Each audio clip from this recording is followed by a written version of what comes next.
వేముల వీరేశం గారు. ధన్యవాదాలు అధ్యక్ష. దశాబ్దాల మాదిగ ఉపకులాల ఆకాంక్ష, వారి యొక్క డిమాండు, వారి యొక్క పోరాటం ఈరోజు సుప్రీంకోర్టు ఒక గొప్ప తీర్పు ఇచ్చినందుకు మనస్ఫూర్తిగా ఆ తీర్పును స్వాగతిస్తూ, గౌరవ ముఖ్యమంత్రి గారు, మా ముఖ్యమంత్రి గారు మాదిగల పక్షపాతిగా మాదిగలందరినీ కూడా, మాదిగ శాసనసభ్యులందరినీ కూడా పిలుచుకొని, నేను ఒక మాదిగ కులంలో పుట్టినప్పటికీ మాదిగ కమ్యూనిటీకి సంబంధించినటువంటి కష్టాలు, సుఖాలు, కన్నీళ్ళని మాకంటే ఎక్కువ గొప్పగా మమ్మల్ని కూర్చోబెట్టి చెప్పినటువంటి మహానాయకుడు మా ముఖ్యమంత్రి గారు. అధ్యక్ష, నేను అడుగుతున్నా, ఇంత గొప్ప అంశం ఆనాడు మాదిగ పోరాటం, మాదిగ ఉద్యమం నడుస్తున్నప్పుడు అన్ని వర్గాలు, అన్ని పక్షాలు కూడా మద్దతు తెలిపినటువంటి సందర్భం అధ్యక్ష. ఏ రాజకీయ పార్టీ కూడా మాదిగ రిజర్వేషన్ పోరాటానికి మద్దతు ఇవ్వని పార్టీ లేదు అధ్యక్ష. అన్ని పక్షాలు మద్దతు ఇచ్చారు. కానీ ఈరోజు నేను అడుగుతున్న అధ్యక్ష, అక్కడ నిలబడ్డ మా అక్కలకి చేతులు మొక్కి మా జాతి పక్షాన్ని అడుగుతున్నా, మా జాతి గురించి మాట్లాడుతున్నప్పుడు మీరు కూర్చుంటే మా జాతిని గౌరవించినటువంటి వాళ్ళు అవుతారు. మా జాతి వాళ్ళు కూడా మీకు ఓట్లేసిర్రు అక్కలు, మా జాతి వాళ్ళు కూడా మీకు ఓట్లేసిర్రు. మీ నియోజకవర్గాలలో 30 నుంచి 40 వేల ఓట్లు మా జాతి ఓట్లుంటాయి. ఆ జాతి ఓట్లు రేపు మీకు పడాలంటే మా జాతిని గౌరవించవలసినటువంటి అవసరం మీకు ఉన్నదని చెప్పేసి, లేదంటే మా జాతి ఓట్లు మీకు అక్కర్లేదంటే చెప్పండి, మా జాతి మీద మీకు వ్యతిరేకత ఉంటే చెప్పండి, మా జాతి మీద మీకు గౌరవం ఉంటే మీరు కూర్చోమని చెప్పేసి మేము విజ్ఞప్తి చేస్తా ఉన్నాం అధ్యక్ష. అధ్యక్ష, ఈరోజు మీకు మీ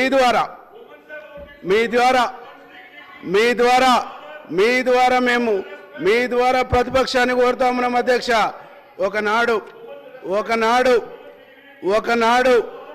ఒకనాడు తెలంగాణలో మాదిగ రిజర్వేషన్ ఉద్యమం నడుస్తున్నప్పుడు ఆనాటి ముఖ్యమంత్రి రాజశేఖర రెడ్డి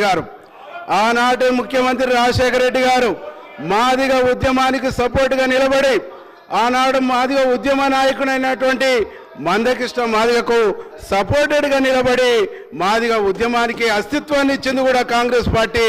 మాదిగ ఉద్యమాన్ని కూడా ముందుకు నడిపిన దాంట్లో ఆనాడు కాంగ్రెస్ పార్టీ పాత్ర ఉందని చెప్పేసి ఈ సందర్భంగా గుర్తు చేస్తా ఉన్నా అధ్యక్ష. ప్రతిపక్ష పార్టీ నుంచి మాట్లాడినటువంటి ప్రతినిధి మాట్లాడిన అధ్యక్ష, ఈరోజు ఇంత గొప్ప అంశం మీద ఇక్కడ చర్చ జరుగుతూ ఉంటే వాళ్ళు పోయి ఏం చేస్తున్నారు అధ్యక్ష? మా ముఖ్యమంత్రి గారు మా జాతి పక్షాన గౌరవ మంత్రి రాజనరసింహ గారిని నియమించి, దామోదరన్ రాజనరసింహ గారి ఆధ్వర్యంలో మా మాదిగ ఉద్యోగులు, మాదిగ మేధావులు, మాదిగ అనేక వర్గాల్లో ఉండేటువంటి వాళ్ళందరితో కూడా కాంగ్రెస్ పార్టీ తరపున, ప్రభుత్వం తరపున ఒక మీటింగ్ ఏర్పాటు చేసి మా అభిప్రాయాలను తీసుకొని, మా ఉద్యోగుల అభిప్రాయాలను తీసుకొని, మా మేధావుల అభిప్రాయాలను తీసుకొని, మా జర్నలిస్టుల అభిప్రాయాలను తీసుకొని ఈరోజు సుప్రీంకోర్టులో టాప్ 1, 2 అడ్వకేట్స్ ఎవరైతుండ్రో వాళ్ళని నియమించుకోండి, వాళ్ళ ద్వారానే ఈ కేసును పరిశీలి చేయండి, మీరు రెగ్యులర్గా మీరు ఈ కేసును పరిశీలి చేయని చెప్పేసి మాకు దినం తప్పించి దినం ఎంతవరకు వచ్చింది కేసు అని మాట్లాడినటువంటి ముఖ్యమంత్రి మా ముఖ్యమంత్రి. ఇట్లాంటి అంశం మీద చర్చ జరుగుతుంటే, ఇంత గొప్ప నిర్ణయం తీసుకున్నటువంటి ముఖ్యమంత్రి ఆధ్వర్యంలో ఈ చర్చ ప్రారంభమైతే ఎక్కడ ఉండాలి అధ్యక్ష ప్రతిపక్షం? ఇక్కడ ఉండి ఇంకేమైనా సూచనలు చేయాలి. ఆ ముఖ్యమంత్రి యొక్క ఆఫీస్ ముందు ధర్నా చేస్తుందంటే ఇంతకంటే సిగ్గుమాలిన అంశం ఇంకోటి ఉండదు, ఇంతకంటే దుర్మార్గమైనటువంటి ఆలోచన ఇంకోటి ఉండదని చెప్పేసి ఈ సందర్భంగా మీకు గుర్తు చేస్తా ఉన్నా అధ్యక్ష. ఈరోజు మాదిగ ఉద్యమంలో అసలు బాసినటువంటి వాళ్ళు ఉండరు. అదే మాదిగ ఉద్యమ నాయకుడిని మందకృష్ణని నేలకేసి కొట్టి హింసించి జైల్లో పెట్టినప్పుడు మాట్లాడింది మా ముఖ్యమంత్రి గారు, ఖండించింది మాకు ఇక్కడ ఉన్నటువంటి మంత్రులు, మా వెంకరెడ్డి సార్ ఖండించిండు, మా శ్రీధర్ బాబన్న ఖండించింది, వారి పక్షాన నిలబడ్డది మేము. ఏం చేసింది అధ్యక్ష? మాదిగ ఉద్యమం నడుస్తుంటే, మాదిగ ఉద్యమం బలంగా ఉందని మాదిగ ఉద్యమాన్ని చీల్చింది అక్కడ ఉన్నటువంటి బీఆర్ఎస్ పార్టీ, మొక్కలు చెక్కలు చేసింది అక్కడ ఉన్నటువంటి బీఆర్ఎస్ పార్టీ. ఇవాళ అంతిమంగా బీఆర్ఎస్ పార్టీ అంటేనే మాదిగ ఉపకులాల వ్యతిరేక పార్టీ, బీఆర్ఎస్ పార్టీ అంటేనే దళిత వ్యతిరేక పార్టీ, బీఆర్ఎస్ పార్టీ అంటేనే దళిత పక్షపాతి కాదు, దళిత విద్రోహ పార్టీ అని చెప్పేసి ఈ సందర్భంగా నేను చెప్తున్నా.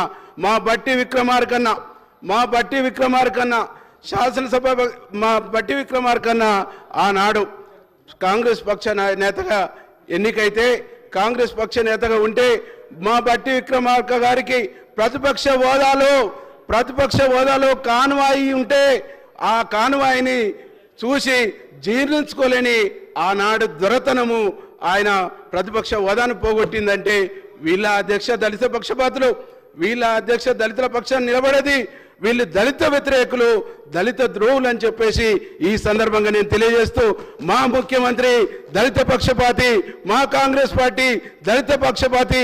ఆనాడు ఇందిరాగాంధీ నుంచి ఈనాటి వరకు కూడా ఈరోజు మాకు ఎట్టిని రద్దు చేసింది కానీ, ఆ తర్వాత భూములు ఇచ్చింది కానీ, రిజర్వేషన్లు ఇచ్చింది కానీ, అవకాశాలు ఇచ్చింది కూడా కాంగ్రెస్ పార్టీ అని చెప్పేసి ఈ సందర్భంగా నేను తెలియజేస్తూ, మా ముఖ్యమంత్రి గారికి మనస్ఫూర్తిగా మాదిగ జాతి పక్షాన, మాదిగ ఉప కులాల పక్షాన ధన్యవాదాలు తెలియజేస్తున్నా అధ్యక్ష. ఎందుకంటే ఈరోజు మాకు ఈ వచ్చేటువంటి ఉద్యోగ నోటిఫికేషన్లో కూడా అవకాశాలు ఇస్తామన్నందుకు, అట్లాగే మొట్టమొదటిసారిగా ఈరోజు అసెంబ్లీ నుంచి మా జాతిని ఉద్దేశించి తను మాట్లాడినందుకు మనస్ఫూర్తిగా ధన్యవాదాలు తెలియజేస్తూ, ఈరోజు బీఆర్ఎస్ సంబంధించిన పక్ష నాయకులు నేను విజ్ఞప్తి చేస్తా ఉన్నా. ఈరోజు మా సీతక్క కూడా ఒక గిరిజన కుటుంబం నుంచి వచ్చినటువంటి మహిళ. మా సీతక్కను అవమానిస్తే అవమానం కాదా అధ్యక్ష? అంటే ఎస్సీ ఎస్టీలను అవమానిస్తే అవమానాలు కావు. ఎస్సీ ఎస్టీలు మహిళలు గారు, ఎస్సీ ఎస్టీలు మనుషులు గారు. ఈరోజు దొరలు మాత్రమే మనుషులు, దొరలకు మాత్రమే ప్రజాస్వామ్యం ఉంది, దొరలకు మాట్లాడే హక్కు ఉంది, మిగతా వర్గాలకు హక్కు లేదనేటువంటి ఈ దుర్మార్గమైనటువంటి ఆలోచన పోవాలి, మార్చుకోవాలని చెప్పేసి విజ్ఞప్తి చేస్తున్నా అధ్యక్ష. Thank you. లక్ష్మీకాంతరావు గారు.